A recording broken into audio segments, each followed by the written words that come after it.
Senhor dos Anéis não é apenas uma história de fantasia, mas um mapa esotérico da jornada espiritual humana? Que um anel representa algo que todos nós carregamos. O ego? Tolkien, um católico devoto e estudioso de mitologias antigas, teceu em sua obra camadas profundas de simbolismo espiritual. O anel não é apenas um objeto mágico, ele é a representação perfeita do ego humano, aquela voz interior que promete poder, controle e segurança, mas que na verdade nos escraviza.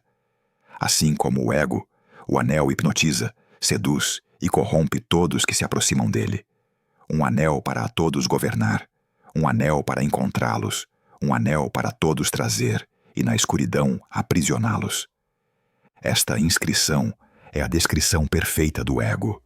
Ele promete ser o mestre de todas as situações, encontrar soluções para todos os problemas, mas no fim nos aprisiona na escuridão da ilusão. O anel torna quem o usa invisível aos olhos do mundo físico. Exatamente como o ego nos desconecta da realidade verdadeira, nos tornando invisíveis para nossa própria essência espiritual. Ele cria uma separação entre quem realmente somos e quem pensamos que somos. Vamos aos 7 pecados capitais. A avareza se manifesta perfeitamente em Gollum. Sméagol era um hobbit comum até o momento em que viu o anel. O objeto despertou nele uma ganância tão intensa que ele matou seu próprio amigo para possuí-lo. A avareza não é apenas sobre dinheiro, é sobre apego obsessivo, sobre acreditar que nossa felicidade depende de algo externo. Gollum se torna escravo do precioso, perdendo completamente sua humanidade. Ele representa o estado final do ego não controlado, uma criatura deformada, dividida, vivendo nas trevas. Saruman incorpora a soberba, o mais perigoso dos pecados capitais. Ele era o mais sábio dos magos, mas sua arrogância o fez acreditar que poderia usar o poder de Sauron para o bem. Contra o poder de Mordor não pode haver vitória, ele diz, justificando sua traição. A soberba espiritual é quando o ego se disfarça de sabedoria, quando acreditamos que somos especiais, que as regras não se aplicam a nós. Saruman mostra como o conhecimento sem humildade se torna a maior das armadilhas. Boromir representa a luxúria, não no sentido apenas sexual, mas luxúria pelo poder, pelo controle. Ele é um homem nobre com boas intenções, mas está sedento para salvar seu povo. Quando vê o anel, imagina que pode usá-lo como arma contra Sauron.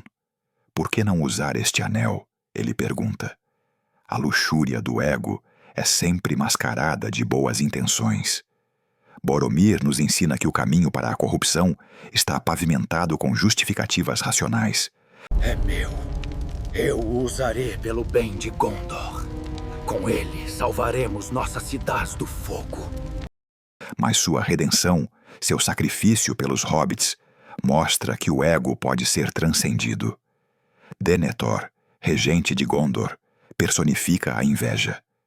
Ele inveja Aragorn, o verdadeiro rei, e inveja até mesmo o amor que seu filho Faramir oferece a Gandalf. Sua inveja o leva a usar o Palantir, que o conecta diretamente a Sauron, corrompendo sua mente.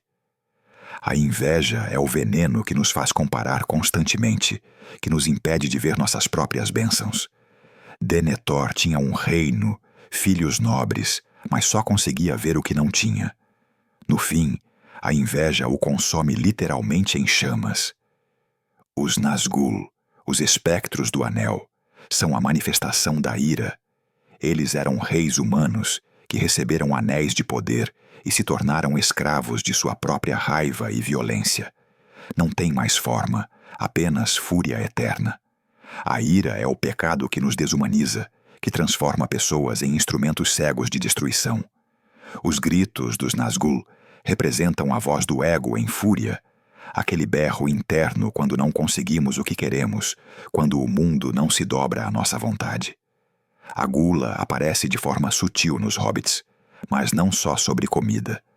Merry e Pippin Começam a jornada querendo apenas mais uma aventura, mais emoções, mais experiências. A gula é sobre excesso, sobre nunca estar satisfeito. Mas aqui está o belo. Os hobbits transcendem esse pecado. Frodo aprende a renunciar ao maior poder que existe. Sam escolhe servir em vez de possuir. A jornada deles é sobre aprender que menos é mais, que a verdadeira satisfação vem da simplicidade e do desapegue. A preguiça, ou assídia, não é sobre ser fisicamente preguiçoso. É sobre apatia espiritual, sobre não agir quando devemos. Os Ents são o símbolo perfeito. Seres anciãos e poderosos que escolheram não se envolver nos assuntos do mundo. Não somos parte dessa história, diz Barbárvore. Mas quando despertam e veem a destruição de Isengard, reconhecem seu erro. A preguiça espiritual é quando testemunhamos injustiças e escolhemos a neutralidade. Os Ents nos ensinam que o despertar pode chegar, mas às vezes tarde demais. E chegamos ao Monte da Perdição, o momento mais esotérico da obra. Frodo deve destruir o anel, mas descobre que não consegue. Após toda a jornada, o ego ainda sussurra: "É meu, meu precioso." Este é o ensinamento mais profundo.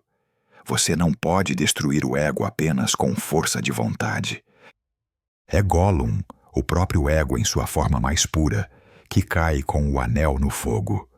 A morte do ego não é um ato de violência, mas uma consequência natural de sua própria natureza autodestrutiva. Frodo não destruiu o anel. Ele o soltou e o anel se destruiu.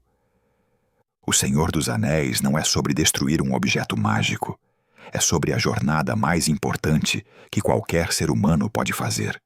A jornada além do ego. Cada personagem nos mostra um aspecto do ego que precisamos transcender. Tolkien nos deixou um mapa espiritual disfarçado de fantasia épica. O anel existe dentro de cada um de nós. Ele promete poder, segurança, controle. Mas o único caminho verdadeiro é a renúncia, o desapego, a humildade. Como Frodo, devemos fazer a jornada. Como Gandalf, devemos escolher a sabedoria sobre o poder. Como Sam, devemos servir a algo maior que nós mesmos. A Terra-média não é um lugar distante. É aqui. É agora. E a batalha contra Sauron acontece todos os dias, dentro de cada um de nós.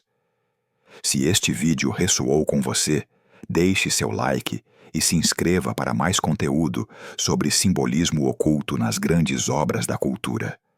Comente abaixo. Qual pecado capital você acha mais difícil de transcender? E qual personagem de O Senhor dos Anéis mais te inspira na sua própria jornada espiritual? Nos vemos no próximo vídeo, Viajante da Terra-média Interior.